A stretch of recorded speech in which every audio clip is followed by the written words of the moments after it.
¿Cómo están, queridos alumnos? A través de esta clase y este instrumento virtual, pretendemos darle a usted una herramienta más para que esa comprensión, su estudio y los recursos con los que usted dispone a través de la plataforma para su educación, pues obviamente sea más integral. Pretendemos reforzar el conocimiento que usted tiene respecto de estos tópicos metodológicos con la intención de que usted pueda llevar a cabo la aplicación de los mismos, pues en el ejercicio de su proyecto de investigación relacionado con el objeto que usted está tratando. Es por ello que hoy nos vamos a referir a la importancia de las técnicas y de los métodos que se utilizan en la investigación. Y en ese sentido, primero tendríamos que establecer que es justamente en este momento cuando uno decide cuáles son los métodos que vamos a emplear y por consecuencia las técnicas con las que se desarrollan, que lleguemos a buen puerto o no dentro de nuestra investigación. Normalmente, si el instrumento no está aplicado apropiadamente, el resultado puede llevarnos a conclusiones erróneas e incluso a afirmar cuestiones que son completamente falsas. Pondremos algunos ejemplos. Supongan ustedes que yo quiero investigar si el día de hoy va a llover. ¿Están de acuerdo que la intención sería utilizar primero una metodología? Dentro de los distintos métodos, científico, hermenéutico, crítico, lógico, deductivo, inductivo, analítico, sintético, analógico, cualquiera yo puedo utilizarlo.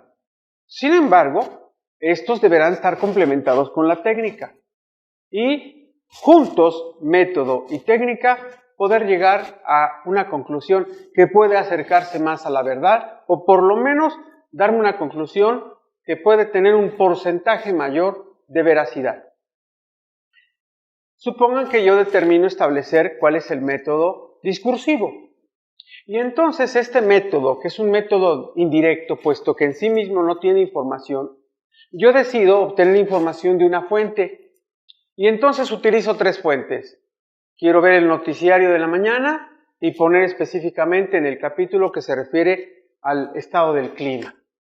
Y entonces la chica de clima me avisa que el pronóstico para el día de hoy es que el día estará seminublado y que hay un 90% de probabilidades de que por la tarde haya precipitación con una tormenta eléctrica. Por otro lado, consulto el periódico y justamente la predicción de los futuros días establecen que el día de hoy el promedio de posibilidades de que pueda llover es hasta del 85%. Finalmente, para poder complementar, abro mis aplicaciones en mi teléfono y en el estado del clima determino que hay un 90% de probabilidades de que hoy pueda llover. Note usted que en los tres casos las probabilidades oscilaron entre el 80 y el 95%, pero en todos los casos hablaron de una probabilidad elevada de que esto fuera. Para aplicar la técnica, yo ya apliqué una técnica documental, porque consulté el periódico. Una documental porque obtuve un portal que aparece en mi teléfono, en la aplicación. Una documental porque vi el programa de televisión a través del cual, del canal de la señal de satélite que llega a mi televisor, me dio la información. Y yo pude incluso observar en el mapa que aparece en el clima que había nubosidad que hacía permisible que pudiera llover. Por otro lado, y para complementar, realizo una observación. Ya lo he hecho, de hecho. Observé el canal del clima, observé el reporte del periódico y observé mi aplicación en el teléfono. Pero todavía voy a ir más allá. Voy a salir al patio, voy a observar al cielo y observaré que efectivamente las tres predicciones coinciden con una cierta cantidad de nubosidad. Además, ha llovido en los últimos días, estamos según el calendario en la época correspondiente al periodo de lluvias y entonces yo llego a concluir que puede existir entre un 80 y 95% de probabilidades de que llueva. Esta información no la obtuve porque yo le pregunté a Tlaloc o porque saqué mi trébol de la suerte o porque le hablé por teléfono a Madame Sassou y le pedí que en su esfera viera si hoy iba a llover. Es decir, me basé en instrumentos científicos, en métodos, técnicas que son de corte científico. ¿Está usted de acuerdo entonces que usted poco me creería si yo le dijera que porque soy hombre de campo y me he dedicado mis últimos 40 años a ser campesino, yo intuyo que el día de hoy va a llover? Si bien la intuición es un método, debe estar reforzado, concatenado con otros instrumentos para poder tener credibilidad. En el siguiente tema, el diseño de los instrumentos de medición y observación para la obtención de datos. Es muy importante de dónde yo saque un dato. Y quisiera regresar, por ejemplo, al periódico, a la televisión y al portal que aparece en mi teléfono.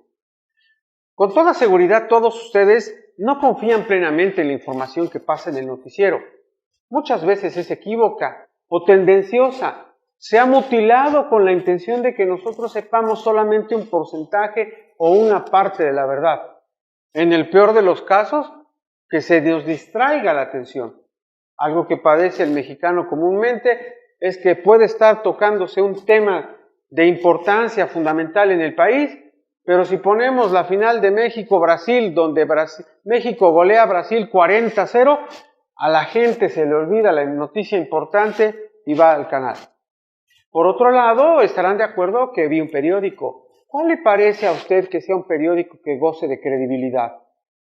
La Prensa, el Excelsior, la Síntesis, CNN, el New York Times, el Washington Post, el Sol de Tlaxcala.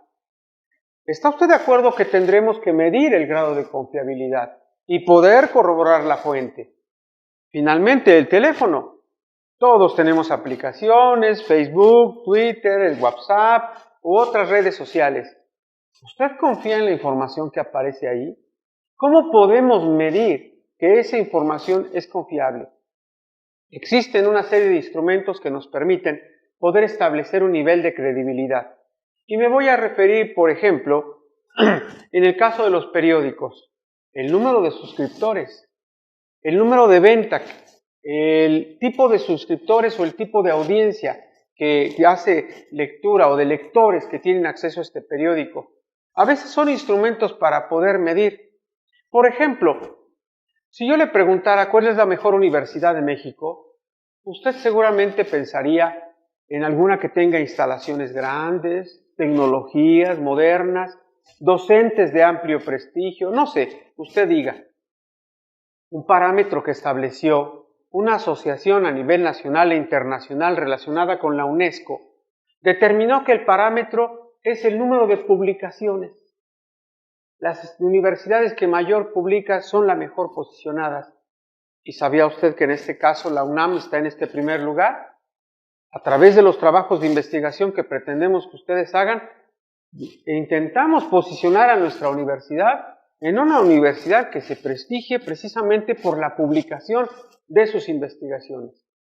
Este y otros instrumentos son algunos de los ejemplos con los que nosotros podemos medir la confiabilidad de los datos.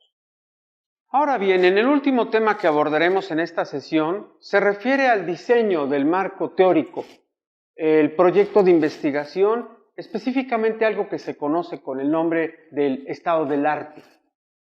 Imagínese usted que yo quiero inventar una vacuna. Voy a inventar la vacuna contra la viruela.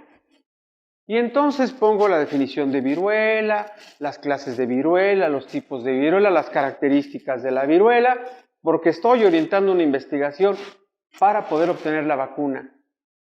Sin embargo, desconozco que la vacuna ya está inventada y que incluso el sistema de salud pública ya la aplica sistemáticamente, que aparece en la cartilla nacional de vacunación y todos los niños sistemáticamente reciben esta vacuna.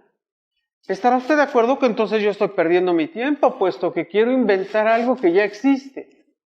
¿Cómo puedo yo asegurarme de que mi investigación no pretenda investigar algo que ya incluso está inventado o que ya fue aportado por otros científicos o por otros investigadores en otro momento?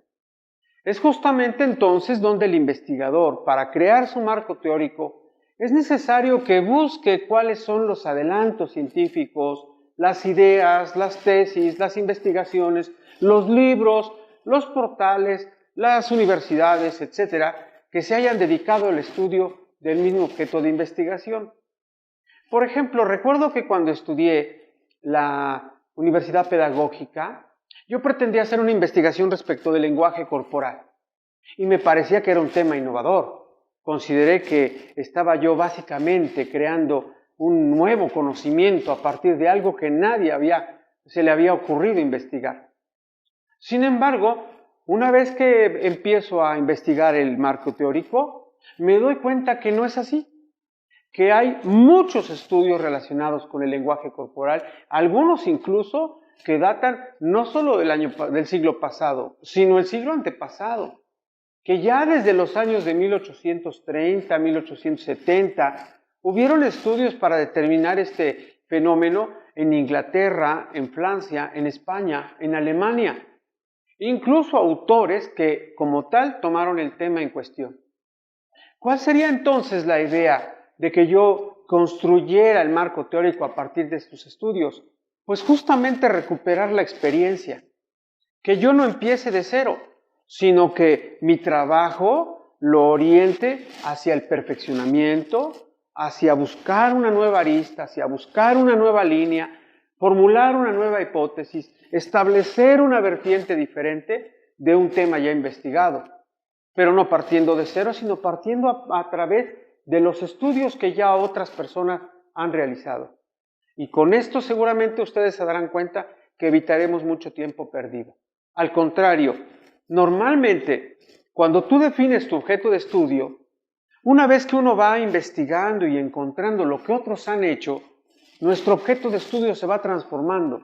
La pregunta de investigación, la delimitación del mismo la vamos modificando. Es muy probable que incluso al final la investigación termine enfocándose a un objeto completamente distinto al que pensé al inicio, gracias justamente a la información con la que ya se cuenta al día de hoy del tema en cuestión, a la que coloquialmente llamamos el estado del arte.